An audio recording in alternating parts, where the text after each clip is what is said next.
अतिजलद व अचूक बातम्यांसाठी पाहत रहा महामीडिया 24 सदैव तत्पर।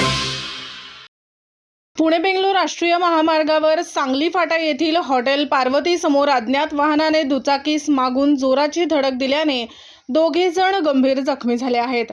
जखमींना कोल्हापूर येथील खासगी रुग्णालयात उपचारासाठी दाखल करण्यात आले आहे। हा अपघात 6:30 वाजण्याच्या सुमारास घडला।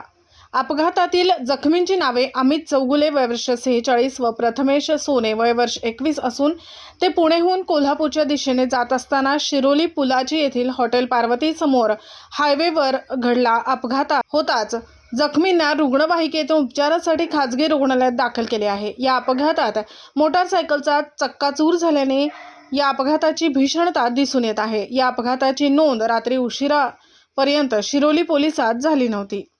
तर मग चला सबस्क्राइब करायला विसरू नका महामीडिया 24 न्यूज चॅनलला। महामीडिया 24 सदैव तत्पर।